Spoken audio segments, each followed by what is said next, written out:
आपको बताते चलें कि ऐवान सदर में यौम यकजहती कश्मीर कॉन्फ्रेंस इस वक्त जारी है और सदर आजाद कश्मीर खिताब कर रहे हैं। Relentless oppressor against the people who do not belong to its state. It is usurpation, plain and simple. Excellencies, ladies and gentlemen, Jammu and Kashmir never was and will never be part of India, let alone an integral part. India has kept one part of Kashmir under occupation for the past 70 years, and one may ask, why has it not been able to annex it despite its coercion, economic blandishments, and political maneuvers? Not primarily because of Pakistan or external forces, but because Kashmir doesn't belong to India, and Kashmiris themselves as a whole want Indians out. Ladies and gentlemen, there is no terrorism in Kashmir.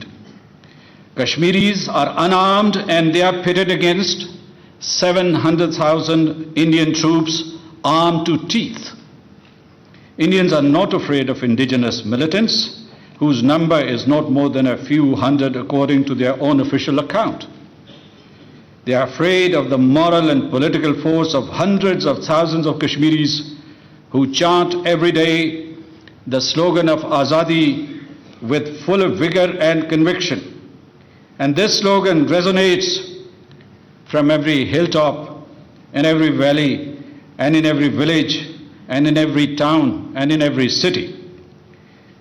They bury their martyrs in Pakistani flag, and this is the reality of Kashmir. What's most regrettable is that the Indian state and civil society have completely lost their moral compass. If this wasn't so, why would the majority of the Indian politicians, media persons, and actors of civil society back occupation forces' bloodlust in IOK and indulge in an orgy of what one journalist calls a digital witch hunt? Why are the Kashmiri Muslims targeted en masse with such fury and ferocity? Mr. President, ladies and gentlemen, we reject Indian doctrine of its iron fist going for the kill policy. This is a state terrorist coercive response to a political problem. We repudiate India's equally myopic policy of eliminating political idiom and dialogue vis-à-vis Hurriyat leadership and Pakistan. India has closed all doors for diplomacy. So be it. But this won't work. This has not worked in the past, and this is not going to work in the future. India must stop its three-pronged war against Pakistan.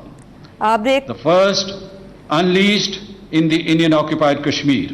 The second, against our armed forces and hapless civilians in Azad Kashmir on this side of the LOC who bear the brunt of Indian terror. And a proxy war targeting Pakistan through India's favorite instruments of subversion and terrorism in Balochistan, Fatah, Karachi, and other cities of Pakistan. Over the decades, while Pakistan has sincerely invested its political will in bilateral talks, India has used them to deliberately procrastinate, to buy time, to annex and absorb the occupied territory. They have also used the charade of these talks to reduce the pivotal position of Kashmir in the South Asian security calculus and to keep Kashmiris out of the Kashmiri dispute. Is it not the biggest oxymoron?